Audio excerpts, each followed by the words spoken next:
তবে ইলমে দ্বীন অর্জন করার ক্ষেত্রে আমাদের নিয়তকে পরিশুদ্ধ রাখতে হবে। শুধুমাত্র আমরা এখান থেকে ভালো একটা রেজাল্ট অর্জন করে এই প্রতিষ্ঠান ছেড়ে চলে যাব না। এখানে অনেক উস্তাদ রয়েছেন যারা আপনাদেরকে ঠিকমতো পড়াশোনা করার যোগ্যতা রাখেন।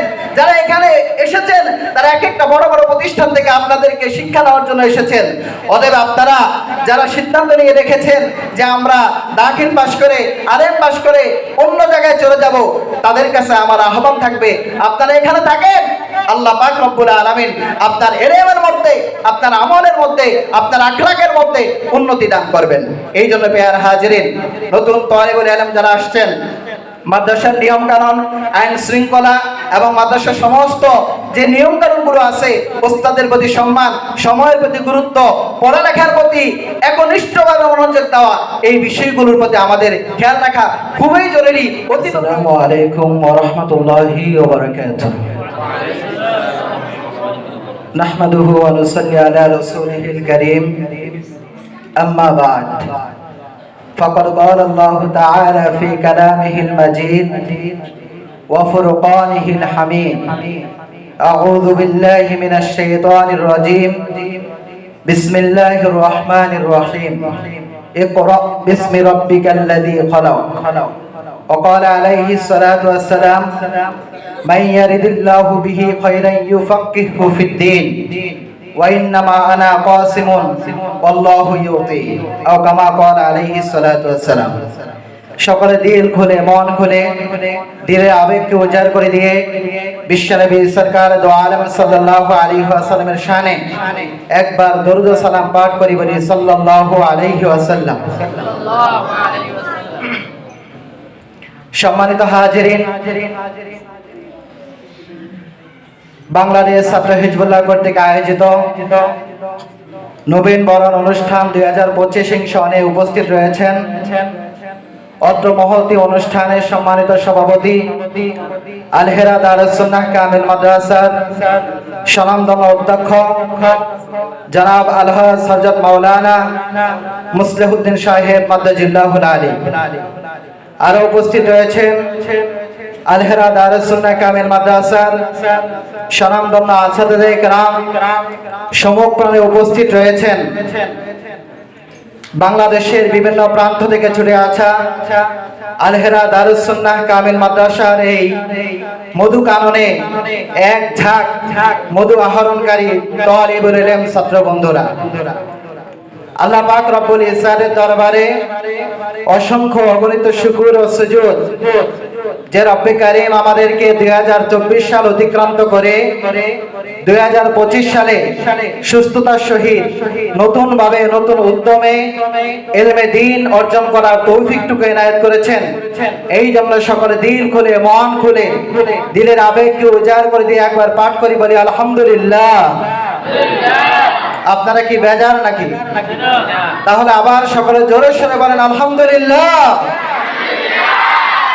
সম্মানিত সুধী, আপনাদের দেখে আমাদের হৃদয় অত্যন্ত আনন্দিত, যেহেতু এই বাগানের মধু আহরণকারী হলেন আপনারা, আর সেই বাগানের রক্ষণাবেক্ষণকারী, তদারকি করার দায়িত্ব আল্লাহ পাক রব্বুল আলামিনের পক্ষ থেকে আমাদের উপরে ন্যস্ত হয়েছে।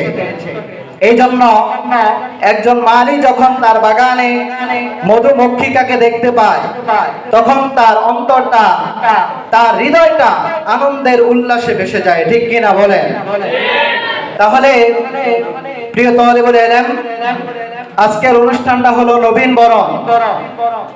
কুল্লু জাদিদিন লাযীযুন, বলা হয়েছে প্রত্যেক নতুনত্বের মধ্যেই একটা স্বাদ, একটা তৃপ্তি, একটা আনন্দ রয়েছে।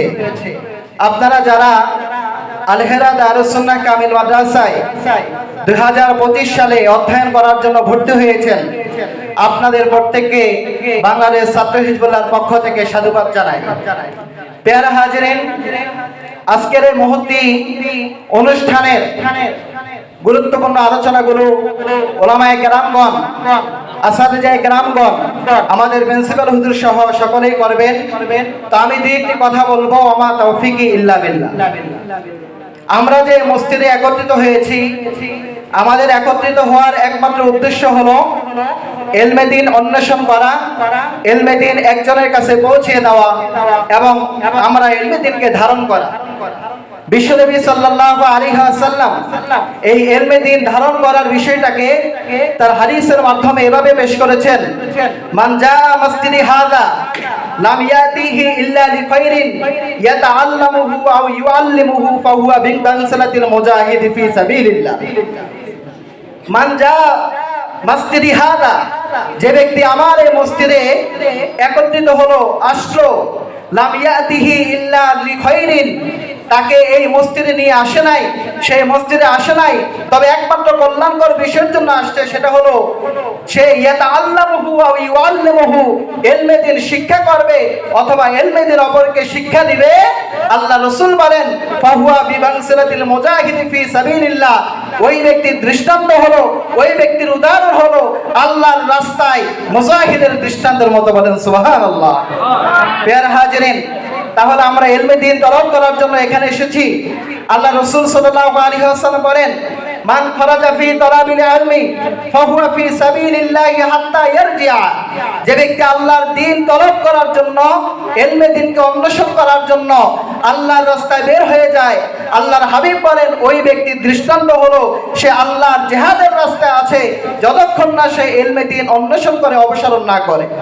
এই জন্য ইলমে দ্বীনের মর্যাদা, ইলমে দ্বীনের গুরুত্ব, ইলমে দ্বীনের মহত্ব অনুধাবন করেই আপনারা আল হারাজ আল সুন্নাহ কামিল মাদ্রাসার এই কারণে অংশগ্রহণ করেছেন। পেয়ারা হাজিরিন, ইলমে দ্বীনের মর্যাদা কি? আল্লাহ পাক রব্বুল আলামিন বলেন ইয়ারফাইল্লাহুল লাযীনা আমানু মিনকুম ওয়াল্লাযীনা উতুল ইলমা দারাজাত। আল্লাহ পাক রব্বুল আলামিন তোমাদের মধ্য থেকে যারা মুমিন এবং যারা ঈমান এনেছে তাদের মর্যাদাকে বুলন্দ করেছেন, এবং আল্লাযীনা উতুল ইলমা দারাজাত, যাদেরকে ইলমে দ্বীন দেওয়া হয়েছে, যাদেরকে ইসলামের শিক্ষা দেওয়া হয়েছে, আল্লাহ পাক রব্বুল আলামিন ওই সমস্ত ব্যক্তিদের মর্যাদা আরো বেশি বুলন্দ করে দিয়েছেন। সুবহানাল্লাহ। আল্লাহ রাসূল সাল্লাল্লাহু আলাইহি ওয়াসাল্লাম বলেন যে এই ইলমে দ্বীনটা আল্লাহ পাক রব্বুল আলামিন যেই ব্যক্তির কল্যাণ কামনা করে শুধুমাত্র তাকেই ইলমে দ্বীন দিয়ে থাকেন। আমরা সমাজের মধ্যে দেখতে পাই এক শ্রেণীর আলেম, এক দল হলো আলেম, আরেক দলের মধ্যে কোনো জ্ঞান আল্লাহ পাক রব্বুল আলামিন দেন নাই। আল্লাহ পাক রব্বুল আলামিন প্রশ্ন করতেছেন হাল ইয়াস্তাউল লাযীনা ইয়ালামুনা ওয়াল লাযীনা লা ইয়ালামুন, যারা জানে এবং যারা জানে না তারা উভয় কি কখনো সমান হতে পারে? না, তারা কখনো সমান নয়। এই জন্য ইলমে দ্বীন এর মর্যাদা, এর মহত্ব, এর গুরুত্ব অনেক বেশি। পেয়ারা হাজিরিন, এই ইলমে দ্বীনটা আমরা কিভাবে অর্জন করব?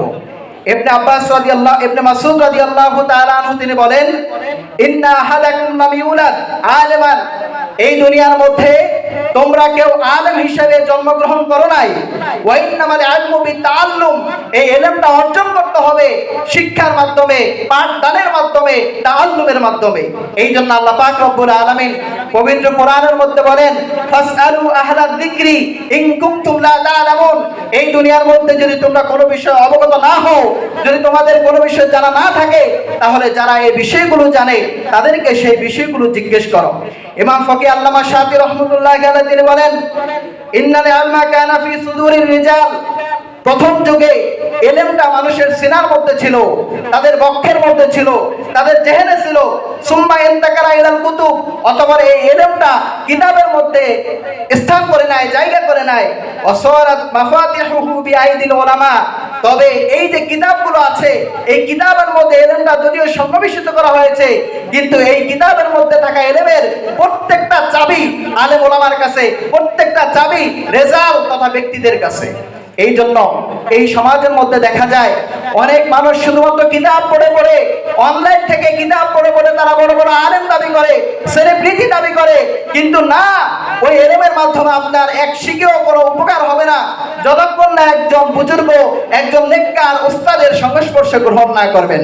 এই জন্য শুধু কিতাব পেলেই হবে না, কিতাবের যে রেজাল্ট আছে ব্যক্তিরা আছে তাদের থেকে, তাদের সংস্পর্শ থেকে, তাদের সহবত অর্জন করে আমরা ইলমে দ্বীন অর্জন করতে হবে। এই জন্য ইবনে আব্বাস রাদিয়াল্লাহু তাআলা আনহুকে প্রশ্ন করা হয়েছিল, বিমা আনতাক্তাল ইলমা, হে ইবনে আব্বাস রাদিয়াল্লাহু তাআলা আনহু, আপনি এত ইলম কিভাবে অর্জন করলেন, এত ইলম আপনি কিভাবে পেলেন? তিনি বলেন, আনতাক্তাল ইলমা বিলিসানিন সাউলিন, আমি এত ইলমের অধিকারী হয়েছি, আমার একটা প্রশ্নকারী জিহ্বা রয়েছে, যে জিহ্বার মাধ্যমে আমি প্রশ্ন করে করে আমার অজানা বিষয়গুলোকে জেনে নিয়েছি, এবং এবং কলবিন আকুলিন, এবং আমার সজাগ আকলের মাধ্যমে কোনো বিষয় যখন আমার থেকে ছুটে যেত, ওই বিষয়টা আমি প্রশ্ন করার মাধ্যমে, বুঝিয়ে নেওয়ার মাধ্যমে আয়ত্ত করতে পারতাম। এই জন্য ইবনে আব্বাস রাদিয়াল্লাহু তাআলা আনহু তিনি এত ইলমের অধিকারী হয়েছেন।